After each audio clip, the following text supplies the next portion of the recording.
नमस्कार दोस्तों, मैं हूं आपके साथ रूपेश मिश्रा और आप तमाम दर्शकों का मध्य प्रदेश पत्रिका में बेहद स्वागत है। दोस्तों, नया कानून 1 जुलाई से लागू हो गया है। जो पहले भारतीय दंड संहिता था वो अब भारतीय न्याय संहिता हो गया है, यानी अब दंड नहीं बल्कि न्याय दिया जाएगा। बरसों के बाद इस कानून को लागू किया गया है। जाहिर तौर पर आम जनमानस के जहन में कई प्रकार के सवालात हैं। वो सवालात एफआईआर को लेके हैं, वो सवालात सजाओं को लेके हैं और तमाम तरह के मन में कौतूहल है कि आखिर ये नया कानून है क्या। लिहाजा इस पर आपके उन तमाम सवालातों पर सवाल पूछने के लिए और जवाब जानने के लिए आज हमारे साथ बेहद खास मेहमान जुड़े हुए हैं। ADG law and order Jaydeep Prasad ji. Sir, सबसे पहले मध्य प्रदेश पत्रिका में आपका बेहद स्वागत है। धन्यवाद। सर, जिस प्रकार से 1 जुलाई से जो ये नए कानून लागू किए गए हैं, तो आम जनता के लिहाज से, चूंकि जो आम जनता है वो इसको लेके अभी भी पसोपेश की स्थिति में है, तो आम जनता को इसका कैसे फायदा मिलेगा और क्या प्रमुख फायदे हैं उनके लिए? देखिए, कल 1 जुलाई जो है एक बहुत ही ऐतिहासिक दिन है भारतीय न्याय व्यवस्था को लेकर। जैसा कि आपने कहा कि हम औपनिवेशिक कानून, जो अंग्रेज़ों के कानून से हट के अब हम अपनी भारतीय न्याय व्यवस्था, न्याय सेंट्रिक कानून पर हम आ गए हैं। और इस व्यवस्था के तहत विक्टिम सेंट्रिक है, जिसको कहेंगे कि पीड़ित व्यक्ति जो है, जो अपराध होने पर न्याय व्यवस्था के पास जाता है अपनी गुहार लगाने के लिए, उसकी सारी समस्याओं को ध्यान में रखते हुए ये पूरी प्रणाली बनाई गई। साथ ही साथ इसमें एडवांसमेंट ये है कि हम डिजिटल माध्यम से एफआईआर को लॉन्च करना, एविडेंस को इकट्ठा करना, इन सब पे बहुत ज़्यादा ध्यान दिया गया है। क्योंकि और नया जनरेशन जो है वो साइबर और डिजिटल टेक्नोलॉजी से बहुत ही savvy है और आने वाले दिनों में इसका उपयोग होना ही है। तो इन सारी चीज़ों को ध्यान में रखते हुए मॉडर्न टेक्नोलॉजी को भी साक्ष्य अधिनियम से लेके इन्वेस्टिगेशन की सारी प्रक्रियाओं में इंक्लूड किया गया है। जैसे कि अगर हम जाते हैं एविडेंस इकट्ठा करने के लिए, तो वहाँ पर हम वीडियो रिकॉर्डिंग कर सकते हैं, वहाँ से सीधे इसको हमको अपलोड करना है। CCTNS सिस्टम से उसको इंटीग्रेट किया गया है।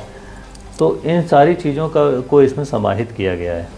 और आम नागरिक के लिए कैसे वो न्याय व्यवस्था से अपनी सुरक्षा और जो भी उसका गुहार है, उसको फरियाद है, उसको कैसे हम उसको एड्रेस करते हैं, तो उनकी सुविधाओं को ध्यान में रख के ये सब चीज़ें की गई हैं। सर, यहाँ पे एक महत्वपूर्ण प्रश्न ये है, आपने अभी एक बात कही कि मौजूदा दौर की जो चुनौतियाँ हैं उनके हिसाब से इस व्यवस्था को लागू की गई है। तो सवाल यहाँ पे ये है कि साइबर अपराध एक बड़ी चुनौती बने हुए हैं पहले से ही, और जब ये न्याय व्यवस्था लागू हो गई तो आपको नहीं लगता कि उसे और अब कहीं ना कहीं सिक्योर करने की ज़रूरत है? जैसा आपने कहा, साइबर अपराध एक चुनौती है, इसमें कोई दो राय नहीं है। साइबर अपराध एक चुनौती है और उसी को देखते हुए हम लगातार अपने अधिकारी कर्मचारियों को ट्रेनिंग दे रहे हैं, अपने विवेचकों को ट्रेनिंग दे रहे हैं, उनको इक्विपमेंट्स मुहैया कराए जा रहे हैं, जैसे कि टैबलेट्स हैं, कैमरे हैं, और इस तरीके से हम साइबर फॉरेंसिक पे भी काम कर रहे हैं। जैसा कि मध्य प्रदेश पुलिस में अगर हम देखें तो पिछले 6 महीनों से लगातार हम इस नई व्यवस्था को अडॉप्ट करने के लिए उनकी ट्रेनिंग दे रहे हैं। 31,000 IO जो अन्वेषण का काम करते हैं, उन लोगों को पूरी तरह से हम लोगों ने ट्रेन किया है और 60,000 अधिकारी कर्मचारियों को इसमें पूरी तरीके से अवेयर किया है, जिसके फलस्वरूप आपने देखा होगा कि कल ही मध्य प्रदेश में 100 से ज़्यादा अपराध नई व्यवस्था के तहत कायम हुए। और मध्य प्रदेश के जो प्रिपेयर्डनेस है की जो तैयारी है मध्य प्रदेश पुलिस की, उसको मैं समझता हूँ कि देश के अग्रणी राज्यों में माना जा सकता है। क्योंकि प्रथम पंक्ति में पहले ही 1 घंटे में 12 बजे से 1 के बीच में कई अपराध यहाँ पे कायम हुए, जिसमें भोपाल पुलिस में और ग्वालियर में और अन्य जगहों में भी कायमियाँ हुई। तो एकदम से सीमलेस ट्रांसफ़र हुआ सिस्टम का, जिसमें कि हमारे अधिकारी कर्मचारियों ने बेहतर काम किया है। और जनता को, जहाँ तक जनता की बात है, उनकी सुविधा के लिए बहुत सारी चीज़ें हैं जिसको कि हमें जनता को अवेयर भी करना पड़ेगा। जैसे कि 0 से एफआईआर कराना, ये संभव हो सकेगा। उसके साथ साथ आप एफआईआर करने के तरीके में भी बहुत सुविधा दी गई है। जैसे कि आप ई-एफआईआर लॉन्च कर सकते हैं। ई-एफआईआर में आप घर बैठे या कहीं कियोस्क से या अपने घर से, अपने मोबाइल से, लैपटॉप से आप एफआईआर दर्ज कर सकते हैं। ये एक बहुत बड़ी सुविधा है जनता के लिए। उसमें जो एक कानूनी आवश्यकता रखी गई है कि ई-एफआईआर जब आप लॉन्च करते हैं तो 3 दिन के अंदर में उस थाने में फ़िज़िकली आके साइन करना होगा। ये एक अनिवार्यता है। इसके साथ जो है कि टाइम बाउंड चीज़ें शामिल की गई हैं, जिसमें कि इन्वेस्टिगेशन है, इवन जजमेंट में भी टाइम बाउंड किया गया है। जैसे कि 7 साल से कम सज़ा वाले जो अपराध हैं उनकी विवेचना हमें 60 दिन के अंदर में पूरी करनी है, और 7 साल से ज़्यादा सज़ा वाले अपराध हैं उनकी विवेचना 90 दिन के अंदर में पूरी करनी है और चालान पेश करना है। चालान पेश हो जाने के बाद, ट्रायल समाप्त हो जाने के बाद 45 दिन में उसका निर्णय भी आना है।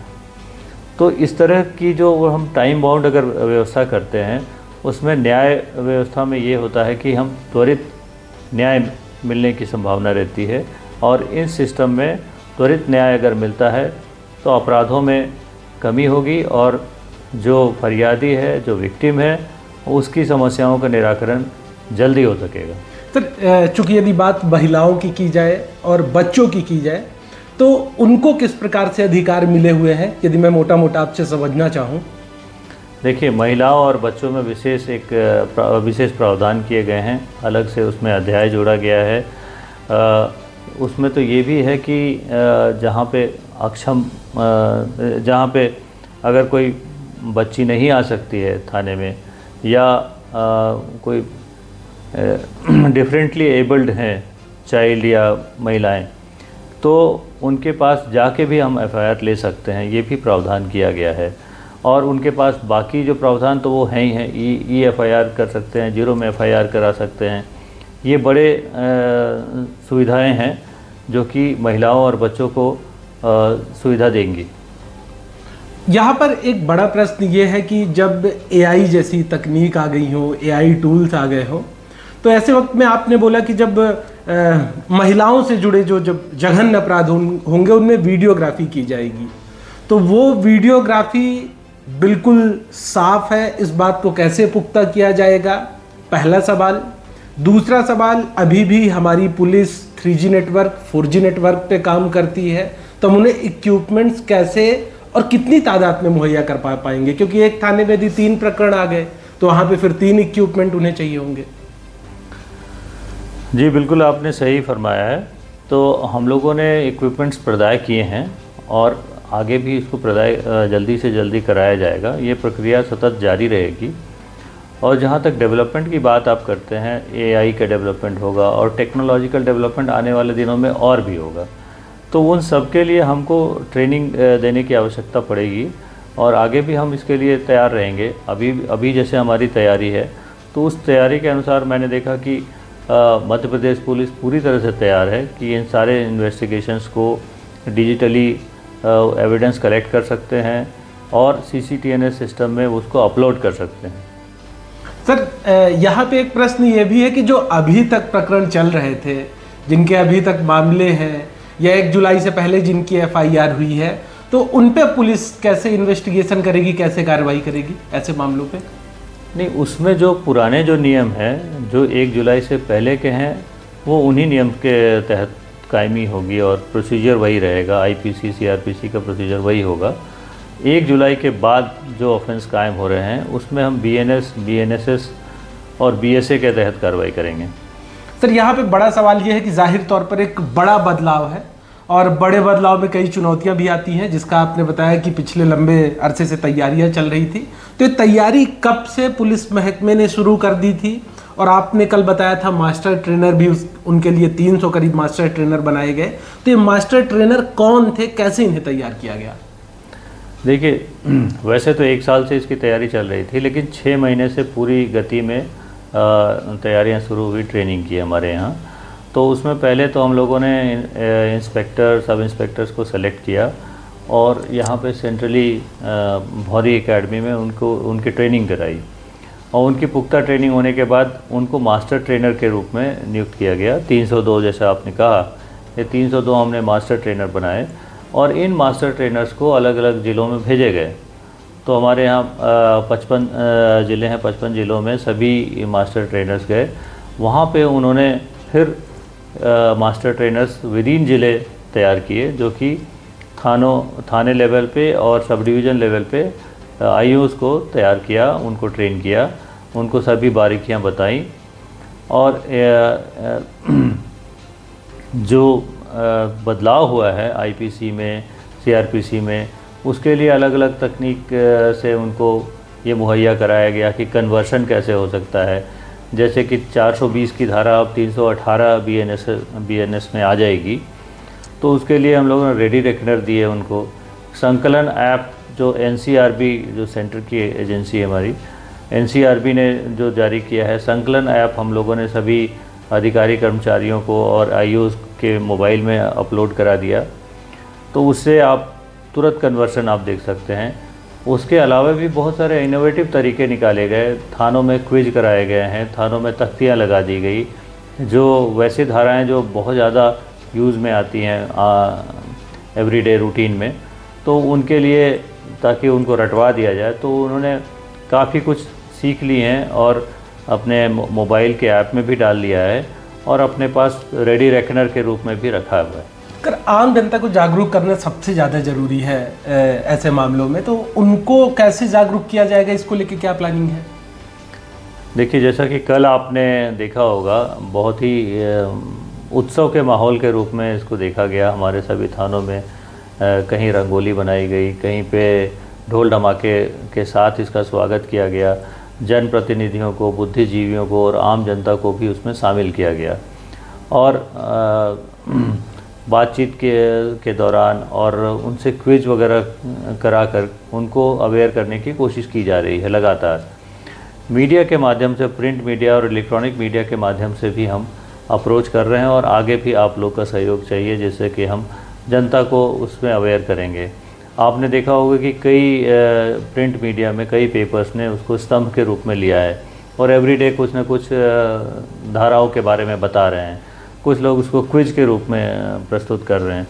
तो इस तरह से धीरे धीरे जनता इसमें अवेयर हो जाएगी और जनता बहुत जागरूक है और नई पीढ़ी तो बहुत ही ज़्यादा जागरूक है। वो साइबर मामले में और आईटी के मामले में बहुत जल्दी जो नया जनरेशन है वो ग्रास्प कर रहा है।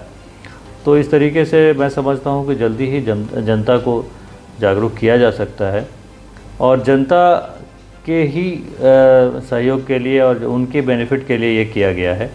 जनता जब भी जहाँ से भी एफआईआर करना चाहेगी, उसको केवल एफआईआर करने से वो होना चाहिए। एफआईआर जैसे होता है, बाकी सारी कार्रवाई हमारे द्वारा की जा रही है। सर, एक समय पढ़ रहा था कि जो देशद्रोह जो पहले लगाया जाता था, उसमें शायद किसी प्रकार का अमेंडमेंट किया गया है। नहीं, उसमें राजद्रोह जो था, राजद्रोह को विलोपित कर दिया गया है। अब वो देशद्रोह में के लिए अलग से परिभाषित किया गया है। तो क्या फ़र्क बेसिकली क्या है? बेसिकली जो राज्य से संबंधित था, उस समय पहले जो है रूल किया जाता था। अब हम न्याय व्यवस्था में आ रहे हैं, तो देश के प्रति अगर कोई क्राइम होता है तो उसको हम देशद्रोह की श्रेणी में लेते हैं। राजद्रोह बेसिकली रूलिंग से मतलब है, देश गवर्निंग से मतलब।